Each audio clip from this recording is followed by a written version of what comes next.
Chers bien-aimés dans le Seigneur, que la grâce et la paix de notre glorieux Seigneur Jésus-Christ demeurent encore sur chacun de vous. Amen.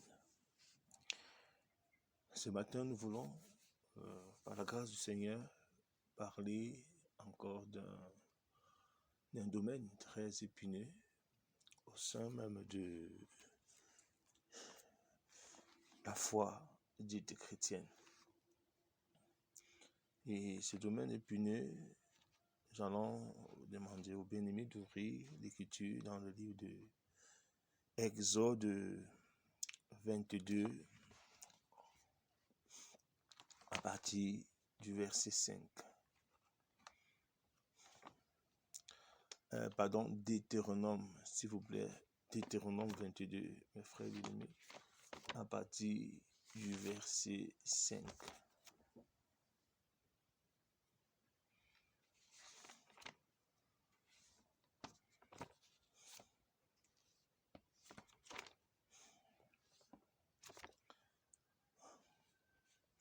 Et nous lisons: la femme ne portera point l'habit d'un homme. On peut encadrer ici: la femme ne portera point l'habit d'un homme, ni l'homme ne vêtira point d'un habit de femme. C'est important de noter là. Encadrer: la femme ne portera point l'habit d'un homme, ni l'homme ne se vêtira point de l'habit d'une femme. Nous allons donc prier. Seigneur, notre Dieu et notre Roi, nous te prions de nous accorder de plus en plus la purification de nos lanternes par ta parole. Nous avons besoin de toi, Seigneur. Nous voulons connaître ta volonté en toutes choses. Nous voulons, mon Dieu, mon Roi, être orientés par le droit chemin et non par nos pensées, car nos pensées peuvent bel et bien, Seigneur, nous éloigner et nous corrompre, Seigneur Père éternel, de ta volonté.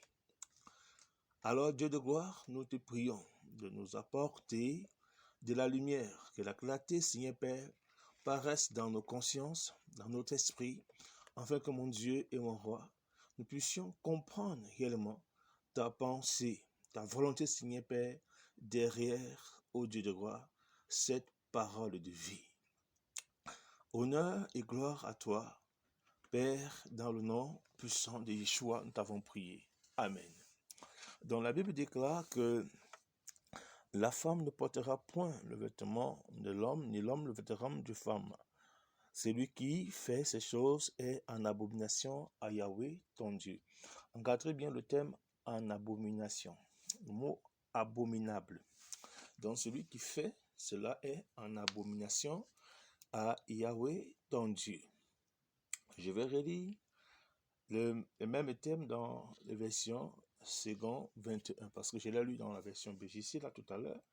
J'ai relis dans la version second 21. Il dit: une femme ne portera pas une tenue d'homme, et un homme ne mettra pas des vêtements de femme.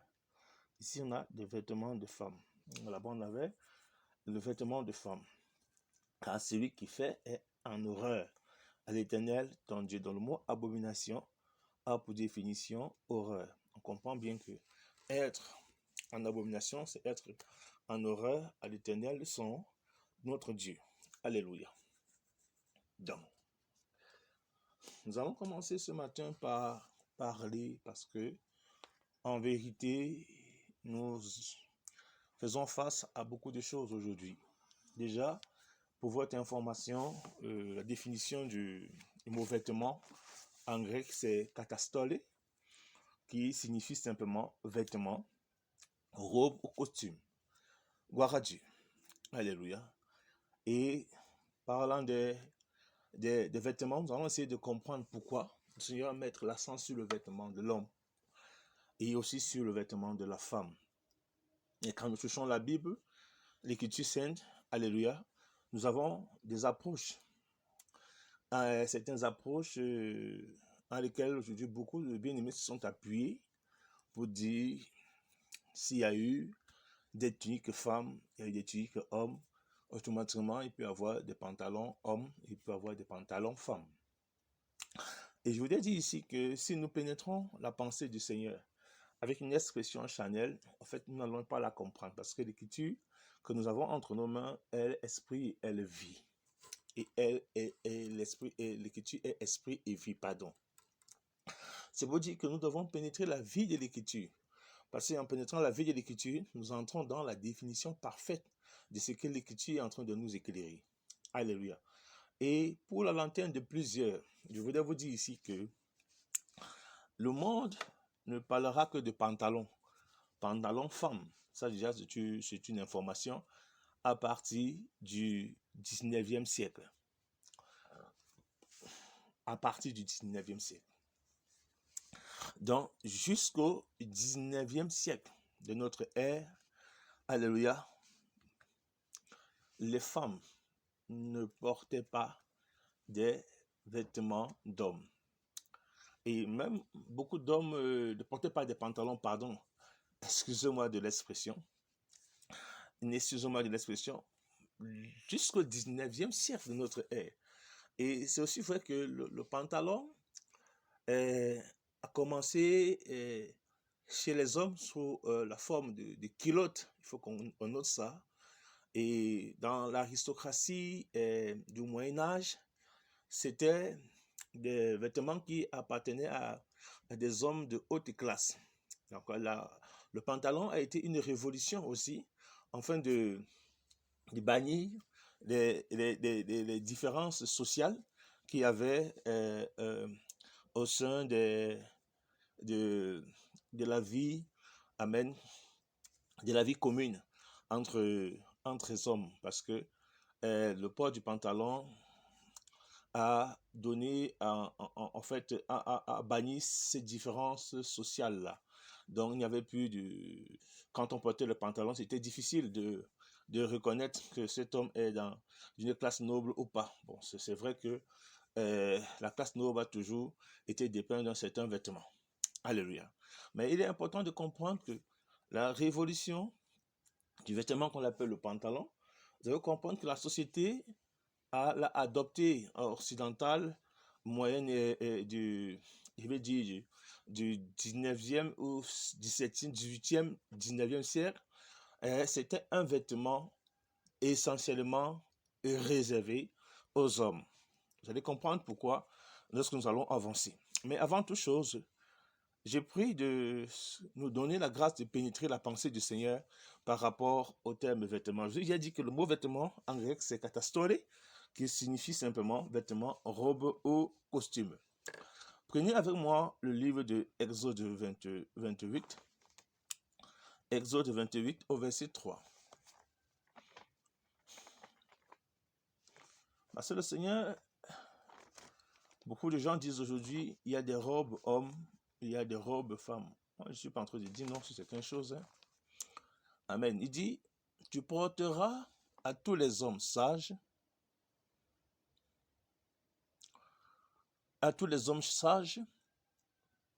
de cœur, à chacun de ceux que j'ai remplis de l'Esprit Saint, de l'Esprit de sagesse, afin qu'il fasse des vêtements à Aaron pour le consacrer, afin qu'il exerce la pétrice pour moi. Et voici les vêtements qu'ils feront: le pectoral, l'éphod, la robe, la tunique brodée, la tiare et la ceinture. Ils feront donc des vêtements sacrés à Aaron, ton frère, et à ses fils pour exercer la pétrice pour moi. Et ils prendront l'or de la pourpre et de l'écarlate, du cramoisine et du fin rector. Alléluia. Donc nous comprenons que dans les vêtements qui sont énumérés ici, nous avons en réalité les vêtements d'Aaron, il y avait le pectoral, l'éphod, oui, il y avait aussi la robe. Donc on note la robe, d'accord? On note aussi les tuniques. Donc on va définir un peu c'est quoi une robe, c'est quoi une tunique. Amen. Parce que en réalité, quand on a la définition du terme katastole, on a la définition, on a le mot robe qui apparaît. Aussi, on a le mot costume, parce que katastole veut aussi dire vêtement, robe ou costume. Vous allez voir que même selon l'histoire, il y a des costumes d'hommes, il y a des costumes de femmes. Ça, nous ne disons pas non. Amen. Et nous voyons que donc la robe est bien mentionnée ici comme étant un vêtement à Aaron. Mais la robe, vous allez vous rendre compte que c'est un boubou. Alléluia, pour ceux qui le comprennent, il y a des boubous d'hommes, il y a des boubous de femmes. Gloire à Dieu. Et vous vous rendez compte que la différence est au niveau de la couture. C'est-à-dire, et aussi au niveau de la broderie. C'est pourquoi, quand tu as un boubou homme, on le sait, on l'identifie, on comprend que ça c'est un boubou homme. Mais si tu mets un boubou femme, tu diras que non, attention, c'est féminin. Alléluia. Donc là, ça ne cause pas assez de problèmes, puisque et si nous nous rendons compte qu'il y a bel et bien des robes femmes, comme il y a aussi des robes hommes. Mais il y a une grande différence entre le boubou, la robe homme, et le boubou femme, même dans sa conception. Parce que la morphologie de la femme n'est pas égale à la morphologie de l'homme. Vous allez voir qu'il y a une différence, même au niveau de la broderie. C'était le cas. C'est quoi dans le sacerdoce lévitique, vous allez voir que Aaron, avec ses vêtements, et ses fils aussi avec des vêtements. Et les tuniques, nous allons essayer de voir que les tuniques, c'était comme des toges, c'est comme des toges. Vous allez voir aujourd'hui que quand on parle des tuniques, vous allez voir en vérité, il y a des tuniques hommes, il y a des tuniques aussi femmes. Ça, il n'y a pas de confusion là-dessus. Nous le savons. Amen. Mais il faut savoir une chose, c'est que la tunique, à partir du 8e siècle après Jésus, c'est-à-dire au Moyen-Âge, les tuniques, hommes et femmes, avec des grandes différences. Ça, je veux que vous le compreniez, parce que la tunique homme se portait jusqu'au niveau du genou, et les tuniques femmes allaient jusqu'au talon. Vous voyez un peu ça? Donc, il y avait une différence même au niveau des tuniques. C'est pourquoi vous voyez qu'il est difficile de voir une femme aborder avec se vêtir sur aborder une tunique homme, parce que les tuniques hommes avec leur couture à part, avec leur forme à part, et aussi la tunique homme allait jusqu'au genou. Mais pourtant la différence qu'il y avait, c'est que la tunique des femmes allait jusqu'au talon. Vous voyez un peu ça? Donc là, il y a une très grande différence déjà. On comprend bien qu'une femme ne pouvait pas facilement avoir sur elle une tunique homme. Parce que la société essayait de mettre des différences. Donc, il y avait des différences. Donc, comme il y a des différences entre la robe d'Aaron et la robe que peut porter une femme. Alléluia. Entre le boubou que peut porter un homme et le boubou que peut porter une femme. C'est ce qu'on appelle une robe. Quand on parle des gandoura, je prends un exemple, le gandoura, c'est un gars. C'est une robe, en fait. Mais quand vous voyez un gandoura homme, vous le savez. Quand vous voyez un gandoura femme, vous le savez.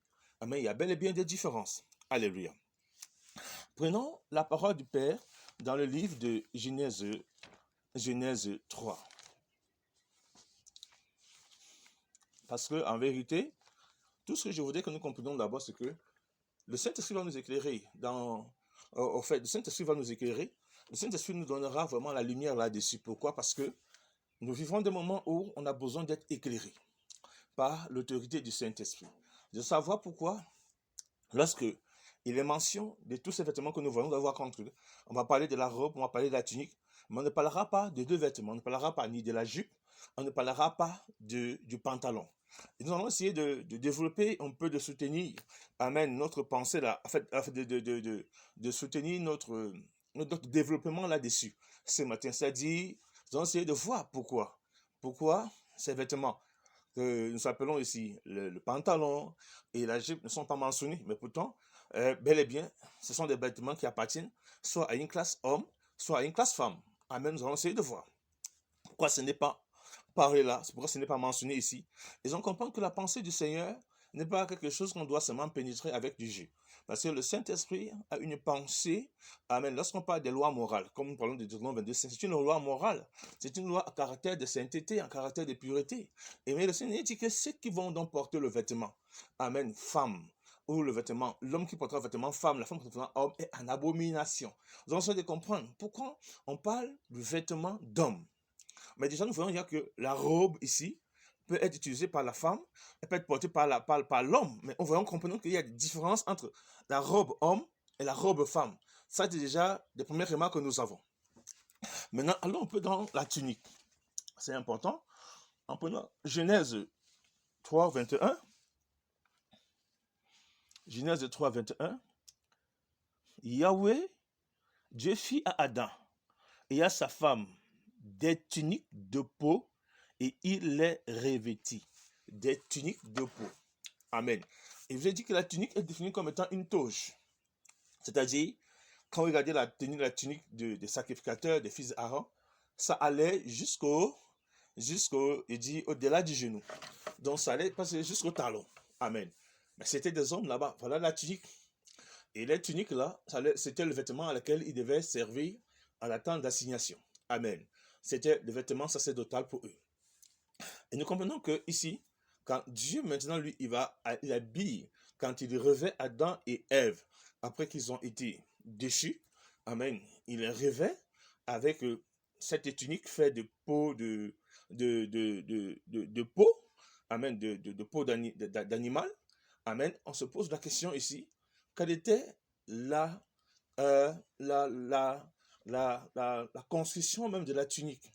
La tunique, pour l'homme, allait jusqu'au genou, ou bien allait jusqu'au talon. La tunique de la femme allait jusqu'au genou, ou bien allait jusqu'au talon. Mais si nous comprenons bien la pensée du Seigneur, parce que dans l'Écriture, quand nous voyons ici dans Exode 28, verset 3, nous comprenons donc que les fils d'Aaron avaient reçu avec des vêtements. Comme Aaron avait des vêtements avec une robe, la robe laquelle était reposée toute forme de broderie, mais aussi, alléluia, il y avait ce qu'on appelait la tunique. Et les tuniques étaient portées par Aaron aussi comme par ses fils. Et je vois donc que, en dehors de cette robe que Aaron pouvait mettre de souvent sacrificateur, qui avait les faux, l'épaulette et tout ça, nous allons comprendre qu'ils avaient des tuniques. Et vous allez voir que les tuniques des sacrificateurs allaient jusqu'au genou. On comprend bien ça. C'est-à-dire Dieu le couvre du haut jusqu'au bas. Amen. Dieu le couvre du haut jusqu'au bas. Et c'est chose très importante. Gloire à Dieu. Donc on peut comprendre donc ici que selon le Saint-Esprit, dans Genèse 3, 21, que les tuniques de Adam et Ève, alléluia, étaient bel et bien des tuniques qui allaient du haut jusqu'au bas. Amen. Donc, ils étaient couverts totalement. Parce que lorsque ils ont été privés de l'esprit de vérité, qu'ils étaient vraiment nus, l'Écriture déclare qu'ils se sont fait des feuilles pour se couvrir, pour se cacher la nudité. C'était cacher la nudité. Mais le Seigneur le fera des tuniques. Des tuniques sont des vêtements qui vont du haut jusqu'en bas. Vous allez voir des tuniques, sûrement, c'était des vêtements qui couvraient et même le corps tout entier. C'était des vêtements qui couvraient le corps, les épaules, même je veux dire, je ne sais pas si les manches étaient longues, mais je le crois, parce que le Seigneur ne veut pas nous exposer à l'impureté. Amen. Et jusqu'en bas, la tunique devait y aller. Bien que ici, c'est le Seigneur qui fait des tuniques et c'est lui qui donne la différence entre la tunique homme et la tunique femme. Parce que là, il dit Dieu les a fait des tuniques. Donc, on comprend bien qu'il y avait la tunique homme là et il y avait la tunique femme. C'est pour donc dire qu'aujourd'hui, alléluia, quand on parle de vêtements, du vêtement d'homme, amen, ou du vêtement de femme, on peut donc comprendre bien qu'il y a une différence entre le vêtement que met un homme, même si ce sont des tuniques, il y a quand même des différences. Même si c'est la robe, il y a quand même des différences. Alléluia. Je crois que nous comprenons ça. C'est que si aujourd'hui, nous approchons d'une tunique homme, alléluia, et vous allez voir qu'il y a bel et bien une différence par rapport à la tunique femme. C'est pour donc dire que quand le Seigneur dit que l'homme ne portera pas un vêtement d'homme, de femme, et la femme ne portera pas un vêtement d'homme, ça veut donc dire que le Seigneur a bien voulu qu'il y ait une différence, amen, même au niveau des vêtements, afin que par le vêtement, on puisse identifier l'homme, par le vêtement, on puisse identifier la femme. Ça, le Seigneur l'a bien voulu. Alléluia.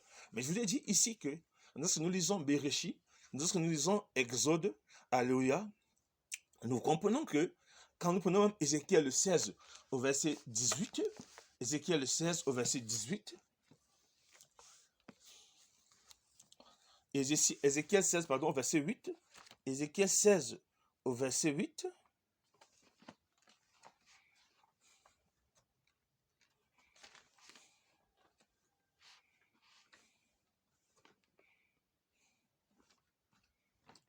parce que, souvenez-vous, que selon Ézéchiel 16, 32, Israël est défini comme étant une épouse.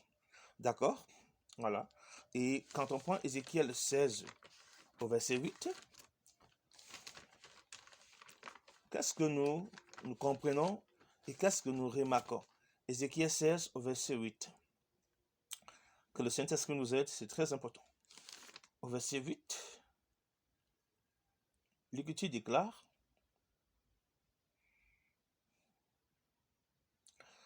Je passais près de toi, je te regardais, et voici le temps était là, le temps des amours.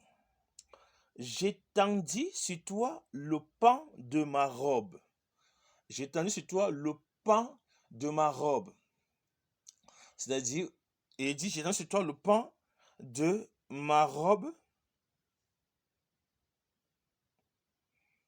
Oui, et je couvris ta nudité. Donc, le Seigneur a étendu sur son épouse le pan de sa robe. Nous comprenons bien que la robe dont parle le Seigneur ici, ce n'est pas, alléluia, le vêtement féminin que le Seigneur lui porte. C'est une robe. Amen. C'est un boubou. Il dit, il a étendu. C'est-à-dire, le Seigneur a couvert la femme de son éclat de sainteté. C'est ce que nous ne comprenons. C'est-à-dire que, comme nous voyons dans Genèse 3, 21, le Seigneur a fait des tuniques. Donc, le Seigneur veut dire qu'il a paré Israël, qu'il a habillé son épouse afin que sa nudité ne paraisse pas. Est-ce que vous comprenez ça? Il a couvert sa nudité. Alléluia, par le pan de sa robe, donc de son vêtement à lui. Mais si vous entrez la pensée du Seigneur, ce n'est pas dire qu'aujourd'hui, on ne doit pas faire la différence. Parce que, en vérité, quand on parle de la robe, ici, c'est le boubou, c'est un vêtement. Il faut voir qu'il y a une différence entre la robe homme et le boubou homme et le boubou femme. Ça, il faut qu'on le comprenne. Alléluia. Donc, c'est la même chose que vous faites comprendre ici, qu'entre la tunique, il y avait bien une différence. Les tuniques hommes et les tuniques femmes. Vous allez donc voir que Dieu, Yeshua, demande même au sacrificateur, amen, de se faire des shorts, amen, des culottes qui allaient jusqu'aux genoux, amen, qu'il mettait dans la tunique. Afin que lorsqu'il monterait dans la tente d'assignation, amen, pour exercer le sacerdoce, amen, que la nudité ne soit pas exposée, amen, et que le Seigneur ne la détruise, quoi. Alléluia. C'était donc interdit comme ça. On peut comprendre déjà ces choses-là. Alors, moi, je vais dire ce matin que, en grande vérité, il n'y a pas donc mention de la jupe ici. Il n'y a donc pas mention de pantalon. Mais on a quand même mention déjà de la culotte. Nous comprenons déjà que la culotte était un sous-vêtement qui était mis, amen, je dis, dans la tunique. Amen. Et il voit que la culotte allait jusqu'au genou. Donc, nous allons comprendre que, en réalité, la pensée de Dieu par rapport aux vêtements d'hommes, par rapport aux vêtements de femmes, amen, n'est pas notre pensée à nous les hommes. Parce que le Saint-Esprit est en train de parler de quelque chose. C'est-à-dire, il veut dire ici que quoi? Il veut dire que l'homme n'a pas le droit, amen, d'épouser une nature féminine. Et la femme n'a pas le droit d'épouser une nature masculine. C'est ce que le Seigneur veut dire ici. Dieu est en train d'interdire l'individu à se travestir. Et comment je vous ai donc dit ici, alléluia, que l'histoire même, quand vous lisez les histoires de vêtements, de costumes et tout ça, vous vous rendez compte que le pantalon est un élément qui date à partir du 18e, 17e et 17e, 18e, 19e et jusqu'au 20e siècle. Vous vous rendez compte que jusqu'au 19e siècle, le vêtement comme le pantalon était considéré par le monde de cette époque comme des vêtements d'hommes. Et pourquoi? C'est important de le souligner ce matin. Et c'est là où nous allons vraiment travailler. Alléluia. Parce que nous allons essayer de puiser avec l'écriture, avec la pensée du Saint-Esprit. Amen. Essayer de comparer vraiment qu'est-ce que le pantalon. Est-ce que réellement, comme on a dans une robe femme, on a dans une robe homme, on a dans une tunique femme, on a dans une tunique homme, est-ce qu'on doit aussi avoir un pantalon homme et un pantalon femme? C'est ce que nous devons voir ce matin. Alléluia. C'est ce que nous devons voir ce matin et comprendre réellement ce matin. Gloire à Dieu. Est-ce que nous devons voir, est-ce que nous devons épouser la même pensée? Parce que si vous entrez dans le livre de Romains 12, l'apôtre Paul nous dit de ne pas nous laisser, de ne pas nous conformer au monde présent, mais de nous laisser renouveler, alléluia, par l'esprit par la puissance du Saint-Esprit. Donc normalement, nous ne devons pas intégrer, amen, les révolutions du temps présent. Parce que nous allons nous rendre compte, nous allons essayer de voir où est venu le pantalon. Amen. Qui a créé le pantalon. Au départ, le pantalon était un vêtement masculin et non un vêtement féminin. Amen. Pourquoi le pantalon est donc devenu un vêtement féminin? Quel est l'esprit qui anime le pantalon? Alléluia. Parce qu'aujourd'hui, en vérité,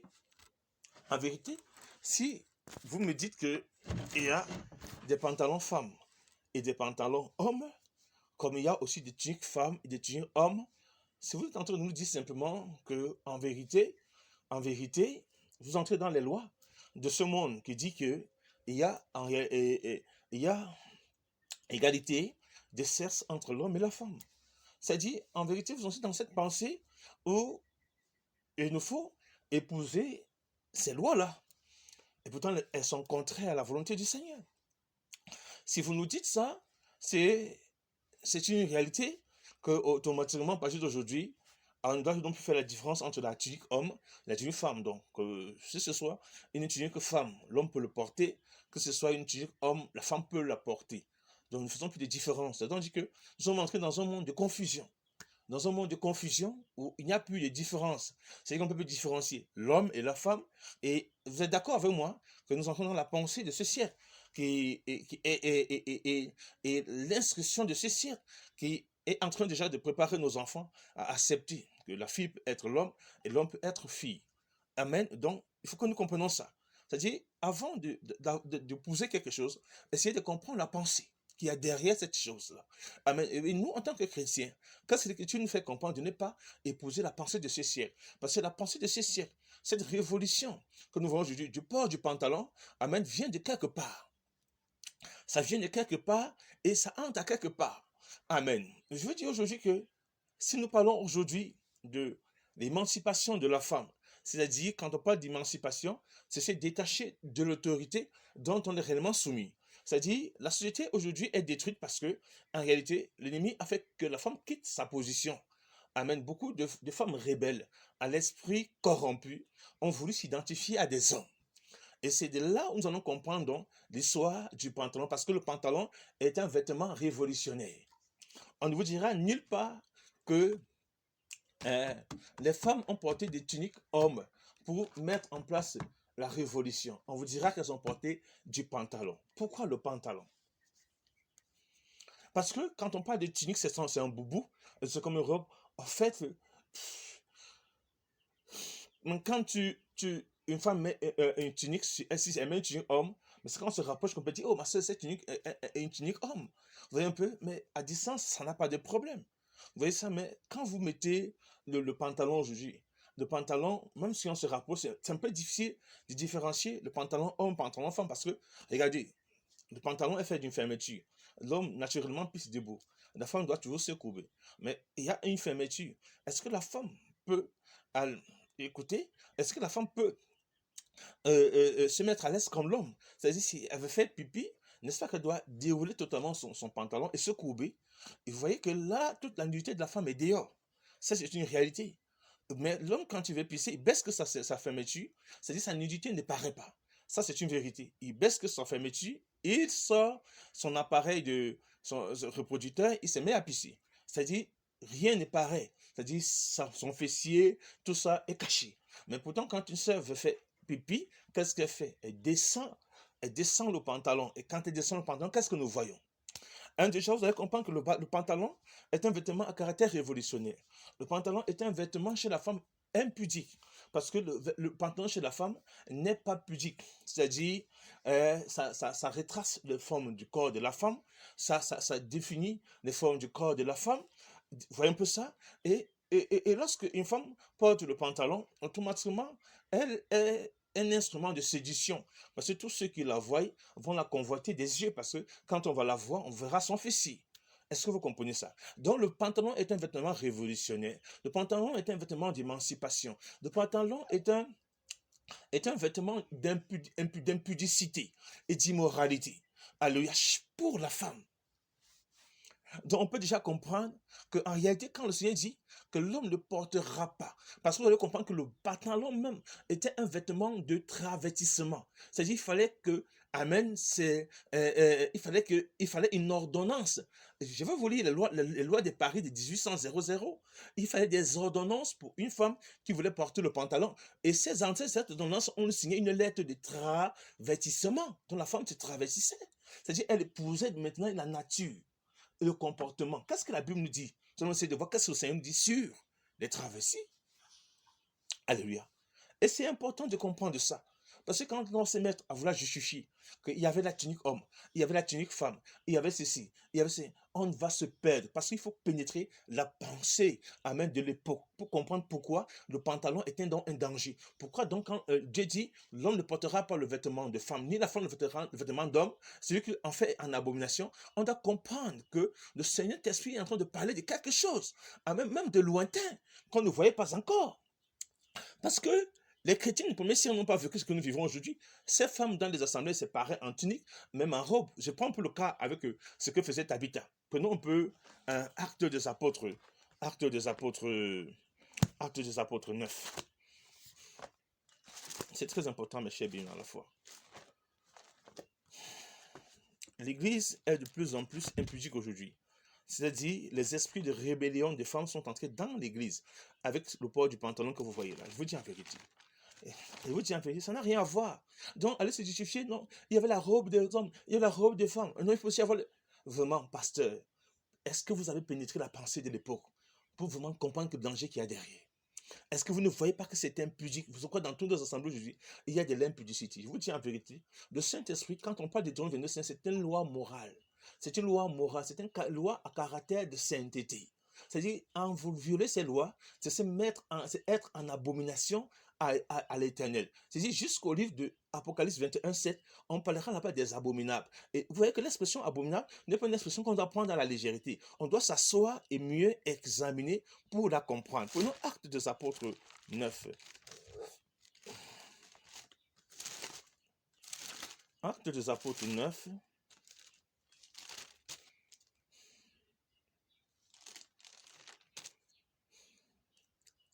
Et dit, comme Pierre parcourait tout le pays, à partir du verset 32, il descendit aussi rendre visite aux saints qui habitaient Lydie et trouva un homme appelé Énée. Bon, j'avance un peu très rapidement.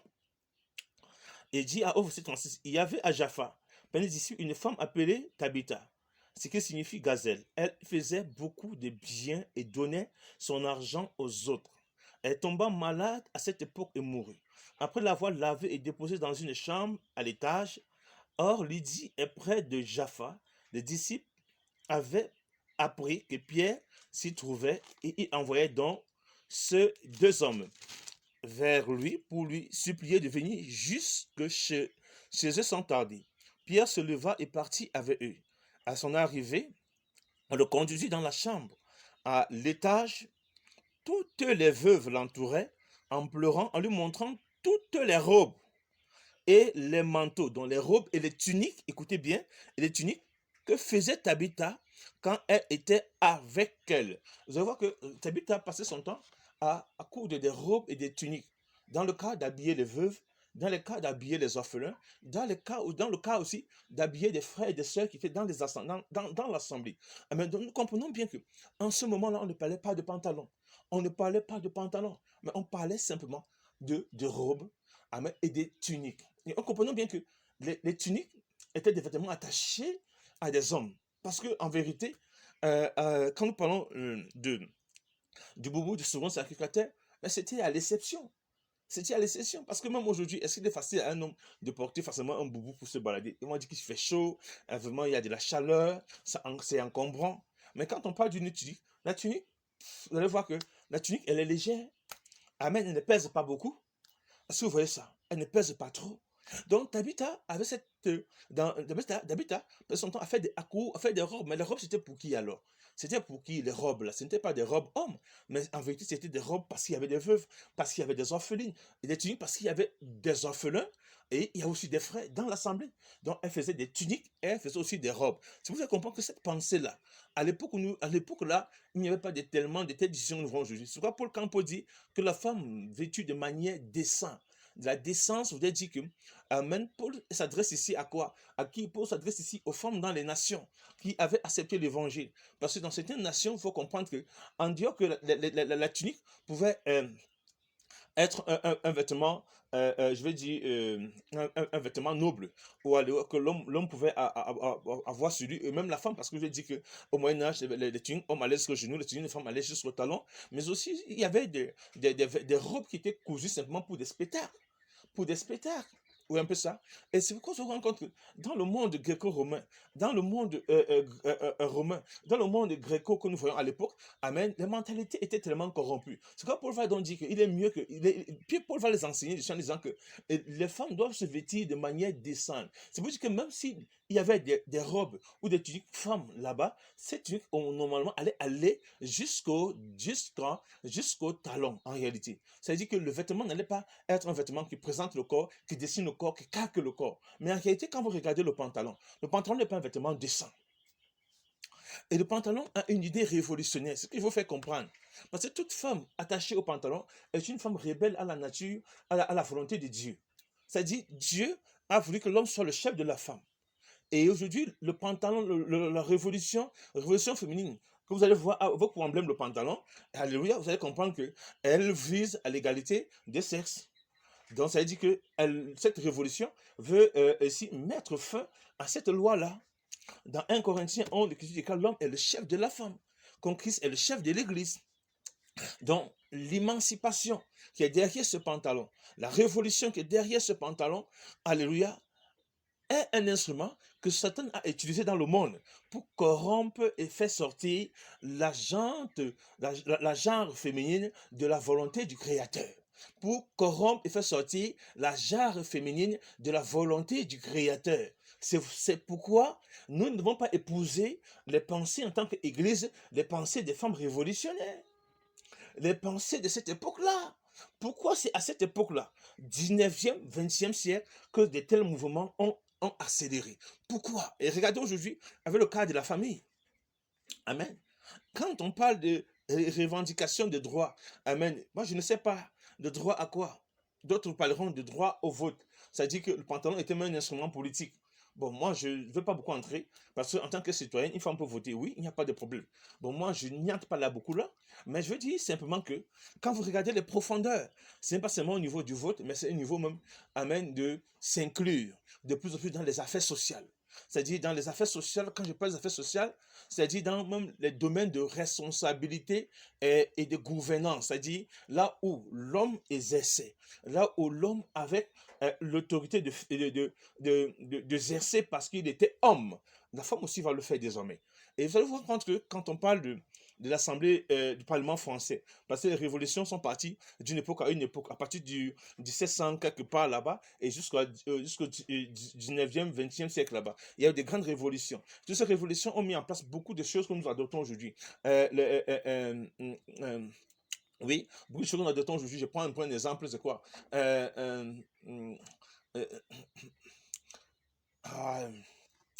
Ça m'échappe dans la tête là, et je voulais parler de quelque chose, c'est très important. Mais nous en reviendrons. Donc, toutes ces choses vont mettre en place tellement de dérives. Il faut qu'on comprenne que les femmes vont donc commencer à adhérer à des politiques, les femmes vont commencer à adhérer à des choses, à des... Voilà. Les femmes vont commencer à accepter une autre nature, la nature d'homme. D'autres femmes n'auront plus besoin de se marier parce qu'elles vont se dire, bon, moi, j'épouse une nature d'homme, je peux faire avoir mon travail et vivre jusqu'à ma mort. Ce sont des pensées qui vont animer les époques-là, qui vont vraiment animer ces époques-là. Écoutez bien ce que je dis ce matin. Et la famille, quand vous lisez, faites des recherches sur ce qu'on appelle le socialisme communisme, vous allez comprendre que le socialisme communisme, on parle de ces choses dans le socialisme communisme.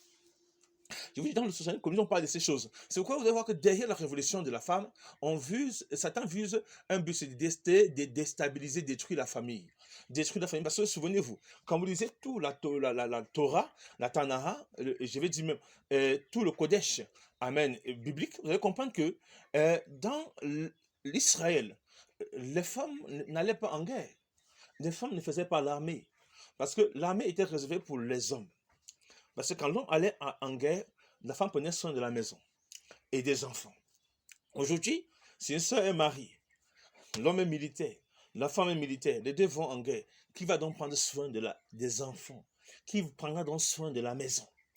Donc, vous allez donc comprendre pourquoi Satan va mettre en place cette idée qui va plaire à, à certaines femmes selon le monde. Mais si aujourd'hui, ces idées sont plus par nous qui sommes appelés enfants de Dieu, c'est là sous-tend que nous avons réellement et grandement des problèmes. Et je le dis en notre honte. Alléluia. C'est pourquoi vous vous rendez compte que le Saint-Esprit va dire que sans la sanctification, personne ne verra Dieu. Parce que la sanctification, c'est quoi? Alléluia. Quand on dit que si quelqu'un regarde une femme pour la convoiter, elle a déjà commis la dureté, nous disons que même si une femme a la tunique, même si une femme a la robe, on va la convoiter. Non, ce n'est pas ça. C'est-à-dire, le regard, quand vous mettez une semelle du pantalon, quand on pose le regard sur elle, alléluia, qu'est-ce qui nous pousse? La première idée que nous avons, c'est quoi? Mais c'est de la convoiter directement. Vous allez la convoiter parce que ces formes sont dessinées, ces formes sont tracées. Donc déjà, le pantalon, dans le domaine de la sainteté, n'est pas bon pour la femme. Vous allez voir. Et vous allez voir que pour la mode, c'est arrangé à ce que le pantalon féminin doit ressortir tout le fessier de la femme, selon eux. Et même les premières femmes révolutionnaires à porter le pantalon, vous allez voir qu'elles l'ont porté dans des tuniques. Et à un moment même des pantalons, il y a eu des pantalons à des tissus tellement fins qui étaient appelés comme des sous-vêtements. Nous voyons aujourd'hui, ça ne change pas. Il y a des collants, des cyclistes, il y a même des longs collants que des femmes mettent jusqu'en bas. Ce sont des sous-vêtements. Mais c'est ça la forme des pantalons. Mais pourtant, c'est porté dans des vêtements. C'est porté dans des vêtements. Aujourd'hui, nous voulons marcher nus, nus. L'Église a décidé de marcher nus. Les sœurs ont décidé de marcher nus. Les sœurs ont décidé de se conformer au monde présent, à la pensée du monde présent. Et beaucoup de gens nous diront que non, non, ce n'est pas correct. Dieu ne voit pas en ça un scandale. Ce n'est pas ce que le Seigneur dit. Mais qu'est-ce que le Seigneur disait dans Deutéronome 22:5? Si c'est pas ce qu'il est en train de dire. Pour vous, donc, le vêtement d'homme là, que Dieu parle, c'est quel vêtement alors? Si ce n'est pas donc ce pantalon que nous voyons, que c'est un vêtement qui a sémé le chaos dans la société, c'est un vêtement qui a bouleversé les consciences et les pensées des femmes, c'est un vêtement qui a révolutionné, c'est-à-dire sorti la femme. Ce ne sont pas une révolution. Comment la femme se révolutionne à elle-même, à sa propre nature. C'est-à-dire comment la femme peut accepter de dire aujourd'hui pourquoi Dieu a voulu que je sois femme. Mais c'est un problème, mais c'est une rébellion contre le Tout-Puissant. Et pourquoi le pantalon était dans l'emblème? Pourquoi donc, et même ils ont défini selon l'époque que le pantalon était un vêtement d'homme? Pourquoi elles ont défini cette femme-là qui voulait s'habiller en homme? Pourquoi elle trouvait bien ces choses-là? Alors, c'est pourquoi si je vous conseille de lire les écrits des historiens tels que Denis Brunner, l'historien Denis Brunner, et aussi Christine Barr, vous allez comprendre que en réalité, le pantalon chez la genre féminine amène a mis en place a ressuscité beaucoup de démons. Il faut dire en vérité, beaucoup de démons. C'est derrière ce mouvement-là qu'on a ce qu'on appelle le 8 mars. Ça, je vous dis en vérité. C'est derrière ça qu'on a ce qu'on appelle le 8 mars, l'esprit révolutionnaire. Que Dieu nous aide vraiment. Alors moi, je vais dire ici que je vais lire quelques récits de l'histoire ici. Et dit, pour moi c'est important,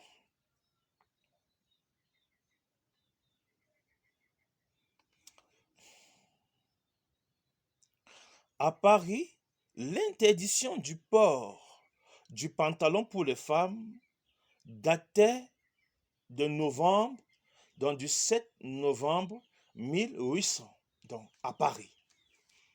Et ils allons comprendre pourquoi c'est ce vêtement qui a défilé les chroniques. Pourquoi le pantalon? Pourquoi le pantalon? Pourquoi le pantalon? Il y avait bel et bien des tuniques hommes et femmes, mais ça n'a pas créé de problème. Mais pourquoi? Pour que la femme adopte le pantalon, il y a eu de la bagarre. Il y a eu même des décrets interdisant sous la interdisant, c'est-à-dire que si une femme portait le pantalon, il y avait une signature qui devait être faite. Il y avait une consultation médicale. C'est-à-dire, on se disait, cette femme n'est pas normale. D'accord? Il faut qu'on comprenne ça. Parce que l'émancipation, alléluia, je ne suis pas en train de dire que les femmes ne peuvent pas travailler, non. Que des femmes ne peuvent pas faire ne peuvent pas se rendre utile dans la société. Non, ce n'est pas ce que je dis. Je veux dire que ici, vous, enfants de Dieu, comprenons la pensée du Seigneur. Paul a dit, ne nous laissons pas conformer au monde présent. Le monde présent, parce que Paul voyait. Paul, c'était un prophète, c'est un apôtre. Il voyait des choses là. Amen. Il voyait, le Saint-Esprit lui montrait le compromis avant le retour du Seigneur. Quand on parle d'apostasie, regardez ce que nous vivons aujourd'hui, mais c'est de l'apostasie. Les mentalités sont tellement corrompues, tellement corrompues. La nudité est tellement visible, vraiment en vérité. Amen. La rébellion des femmes. Combien de divorces nous enregistrons aujourd'hui dans le monde? Combien de divorces? Amen. Si seulement ce que vous simplifiez là, que le poids du pantalon n'est pas seulement le pantalon, elle est très profonde. Et elle est très profonde. Et devant Dieu, quelque chose d'abominable comme ça. Amen. Mais pour vous, chez la femme, la genre féminine, mais c'est une conséquence. J'ai dit négative. Le Seigneur va vous juger sur ça. Si vos pasteurs ne vous le disent pas, le Seigneur vous jugera. Amen. Le Seigneur ne peut pas accepter. Lui qui dit que la sainteté soit toujours l'objet de sa maison, à toujours. Mais il vient dans sa maison, on trouve des vêtements révolutionnaires qu'on appelle pantalons chez les femmes là-bas dedans.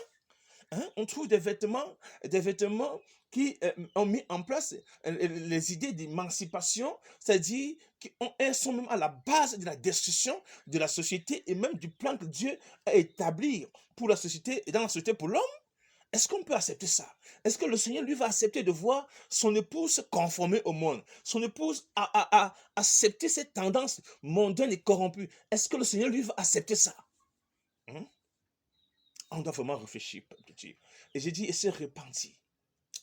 Et c'est repenti. Les pasteurs qui vous disent que Dieu, il y avait la tunique, machin, non, ce sont des menteurs. Ces gens-là ne vous aiment pas. S'ils ont l'Esprit de Dieu, je dis, l'Esprit de Dieu sont de toutes les époques. Je dis, ça sont de toutes les époques. C'est pourquoi l'Écriture dit que quand le Saint-Esprit viendra sur, quand le Saint sera venu, l'Esprit de vérité, prenons un peu Jean 16.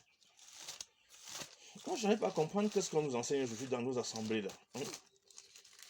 Vous entendez l'assemblée des saints, ce n'est rien de différent avec le monde, c'est les mondaines. C'est les mondaines, tu dis en vérité. C'est pourquoi nos assemblées sont faites des femmes Jézabel, les Jézabelistes. Oui, parce que les tendances révolutionnaires sont dans nos assemblées. Les féministes sont dans nos assemblées. Nous sommes nous d'accord que l'homosexualité soit légalisée parce que si vous acceptez qu'une femme soit transgenre, qu'une femme épouse une nature d'homme, c'est que vous êtes d'accord à ce que l'homosexualité soit reconnue. C'est-à-dire qu'on n'est pas surpris de voir que c'est dans des assemblées aujourd'hui que les lois, les mariages homosexuels sont célébrés, je vous dis en vérité, soi-disant église. Que le Seigneur nous aide vraiment. Et j'ai au verset 3 dit, maintenant, je vais vers celui, donc Jean 16, 3, vers celui qui m'a envoyé. Aucun de vous ne me demande, où vas-tu? Mais parce que je vous ai parlé ainsi, la tristesse a rempli votre cœur. Cependant, je vous dis la vérité, il vaut mieux pour vous que je m'en aille. En effet, si je ne m'en vais pas, le défenseur ne viendra pas vers vous. Mais si je m'en vais, je vous l'enverrai. Et quand il sera venu, il convaincra le monde en ce qui concerne le péché, la justice et le jugement. C'est trois choses importantes. Mais il va convaincre le monde en ce qui concerne le péché, la justice et le jugement. On ne peut pas donc aujourd'hui, ayant reçu le Saint-Esprit, on n'a pas une capacité de discerner où est le péché. On n'a pas une capacité de discerner la justice et le jugement. Mais vraiment, quel Saint-Esprit avez-vous vraiment reçu? Amen. En ce qui concerne le péché, parce qu'il ne croit pas en moi, dans le péché. La justice, parce que je vais auprès de mon Père et que vous ne me verrez plus. Le jugement, parce que le prince de ce monde est jugé. Pourquoi il est jugé? Parce qu'il a fait tellement de mal. Amen. Tellement de mal à l'humanité. Tellement de mal à la volonté de Dieu. Tellement de mal à la justice de Dieu. Amen. L'ennemi et le Saint-Esprit est cette garantie qui doit nous mettre à part, afin que nous ne tombions pas dans les pièges de Satan. Comment aujourd'hui, vous vous appelez sainte, vous entrez dans des domaines, je vous dis en vérité, et quand vous entrez dans l'histoire même du pantalon, vous comprenez que c'est même le sport qui a vulgarisé cela. Mais si je commence à vous parler du sport, qu'est-ce que vous en savez du sport même? Qu'est-ce que vous en savez de ses origines? Amen. Qu'est-ce que vous en savez? Personne, la plupart n'en connaissent pas. Mais si vous dites que les Jeux Olympiques datent de 776, je peux dire, avant Jésus, certains vont me lapider, mais pourtant c'est une réalité. Alléluia. Si je vous parle aujourd'hui du hmm,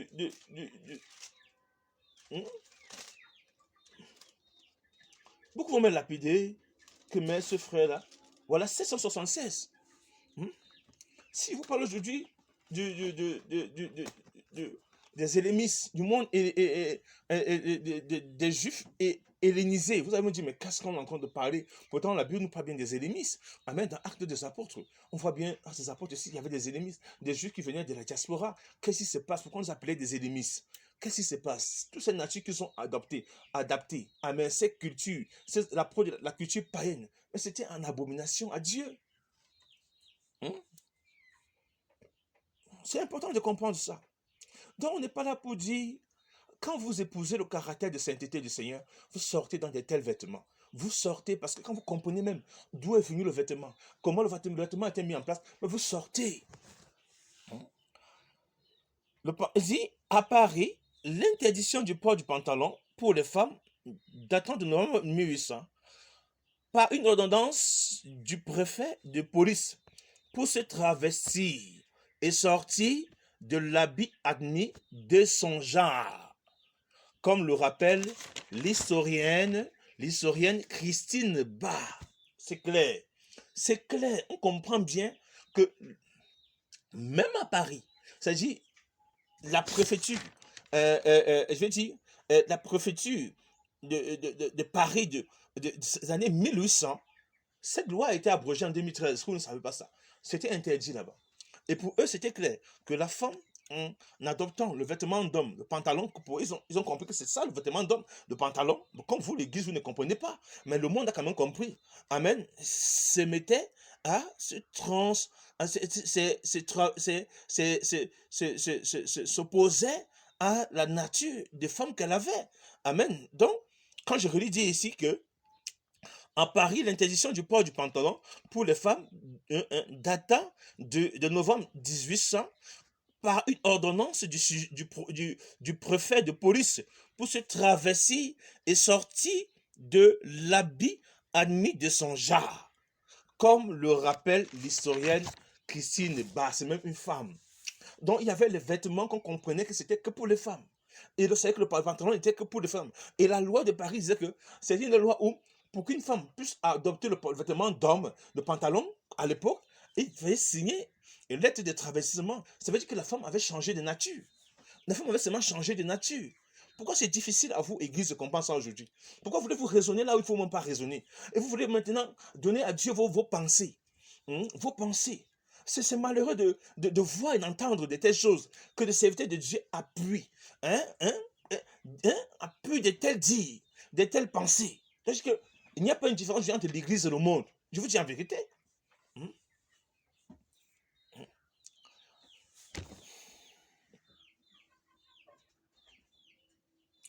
Il dit, autre d'une histoire politique du pantalon, vous comprenez bien que le pantalon était politique, toute femme désirant s'habiller en homme doit se présenter à la préfecture de police pour obtenir l'autorisation que celle-ci ne peut être donnée qu'au vu d'un certificat d'un officier de santé. Donc, vous voyez que la femme devait avoir un certificat même de santé. Donc, je vais vous dire, mais cette femme avait des problèmes. Pourquoi on ne comprenait pas, mais comment elle avait quitté la nature de femme pour épouser une nature d'homme. Donc, c'est pour dire que dans ce cas, cette femme était considérée comme une femme qui avait en réalité des problèmes. Donc, quand on la voyait, on disait que non, elle n'est pas comme toutes les autres femmes. Vous voyez ça? Parce qu'elle s'était traversée. Et vous voyez qu'ici, le pantalon, vous voyez que l'histoire du pantalon n'est pas comme l'histoire de la robe, hein, comme l'histoire de la tunique. Ce n'est pas la même chose. Vous allez comprendre qu'on parle de tunique homme, tunique femme, robe homme. On ne cherche pas à dire que les femmes ont porté des robes parce qu'elles ont voulu. Mais on dit que les femmes ont porté des pantalons parce qu'elles ont voulu épouser la nature de l'homme. Est-ce que vous ne comprenez pas ça? Qu'est-ce qui est difficile à peuple de Dieu? Hein? Alléluia. George Sand, seule femme du 19e siècle à vivre de sa plume. George Sand est une figure incontournable de la littérature française. Né à Martine Aurore, Lucille depuis 1804, elle cache le féminin de son patronyme en le masculisant. Est-ce que vous comprenez ça? Pour être publié à l'occasion de porter le pantalon et détonner dans la société parisienne et berriconne. L'historien Christine Barr rappelle les motivations de George Sand. Vous allez comprendre que cette femme-là, George Sand, elle n'était pas correcte. Vous allez comprendre pourquoi le pantalon, quand nous parlons aujourd'hui, certains disent que non. Les motivations sont qui, en 1885, dans son histoire de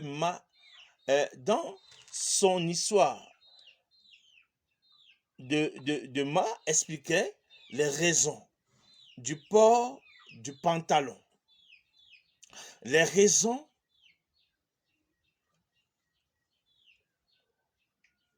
s'additionnaient bien souvent. S'habiller en homme, c'était plus économique. Vous comprenez que là, on comprend bien que le pantalon était, si une femme qui voulait porter le pantalon était s'habiller en homme. Ce n'est pas la Bible, ce n'est pas nous qui le disons. Ça, c'est l'histoire même. Ça, c'est l'histoire. Mais sondez les époques aussi. Vous voyez que même le monde aujourd'hui peut nous juger. Parce que c'est nous qui devions être le centre de la bonne moralité du Seigneur. S'habiller en homme, c'était plus économique, plus gisant, plus sûr,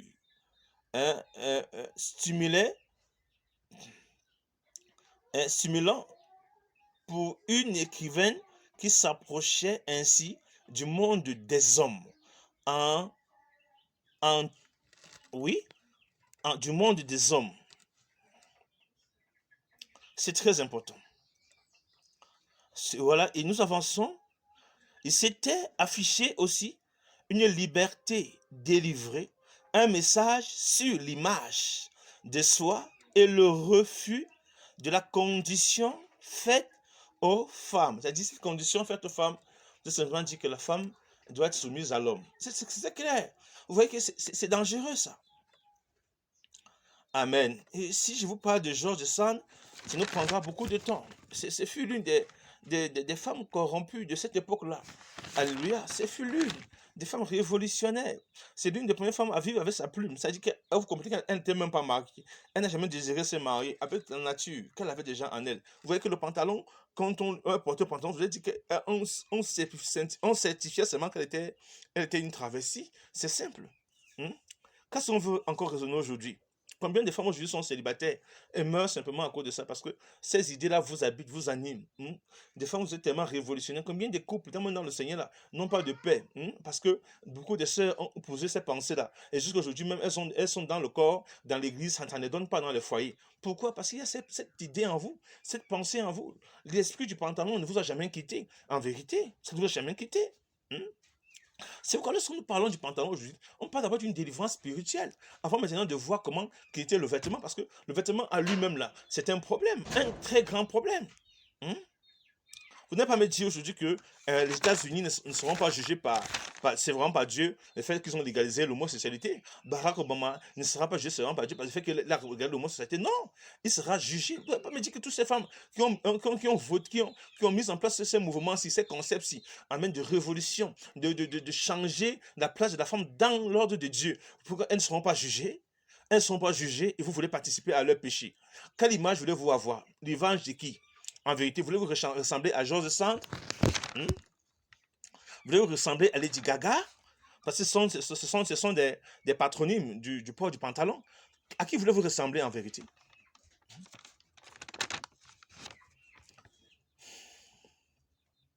Amen.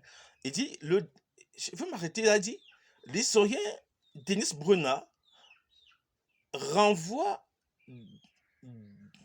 alors à un décret qui a été promulgué par le préfet de police de Paris le 7 novembre 1800, informe que beaucoup de femmes se travestissent et désirent porter des vêtements d'hommes. Ce n'est pas nous qui disons, c'est bien écrit ici. C'est bien écrit ici. C'est comme si ces gens lisaient la Bible. C'est comme s'ils avaient la Bible devant eux. C'est comme s'ils comprenaient. Pourquoi cette époque si nous ne comprenons pas ça? Se travestissent. Désirent porter un vêtement d'homme. Il promulgue un décret selon lequel si une femme veut porter le pantalon, il lui faut demander auprès de la préfecture de police une permission de travestissement avec une raison particulière médicale ou professionnelle. Est-ce que vous comprenez ça? Le pantalon devient un vêtement commun à partir des années 60. Donc là, est-ce que vous voyez toutes les tractations qui ont été mises en place? Parce que je n'ai pas voulu courir dans des détails encore à fond. C'est que je vous fais déjà voir l'essentiel. Et qu'est-ce que l'Écriture nous dit dans 1 Corinthiens 6, à partir du verset 9, il dit, « Ne savez-vous pas que les injustes n'hériteront pas le royaume de Dieu? Ne vous y trompez pas donc. » C'est ça, vous faites partie de l'industrie des injustes. Ceux qui vivent dans l'immoralité sexuelle, les idolâtres, les adultères, les travestis. Donc, le travestissement est une injustice. Vous n'hériterez point le royaume de Dieu. C'est écrit ici. Est-ce que vous ne comprenez pas ça? Est-ce que vous ne comprenez pas ces choses? Que si l'idée du pantalon était cachée derrière l'esprit de travestissement, vous êtes en train de vous opposer comme ça à la volonté de Dieu, de sa volonté pour vous. Vous êtes en train d'être des individus plongés dans les abominations terribles. Vous dites en vérité. Nous sommes en train de pénétrer la pensée du siècle et non de garder la pensée de Christ.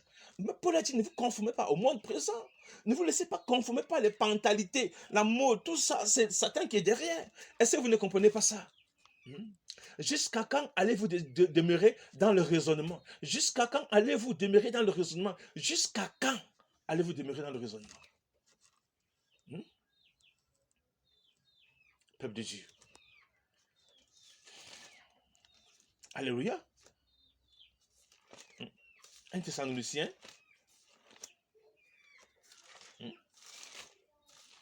Regardez vos corps là aujourd'hui. Tous nos assemblées là, ça sent quoi? C'est l'impureté qu'il y a dedans.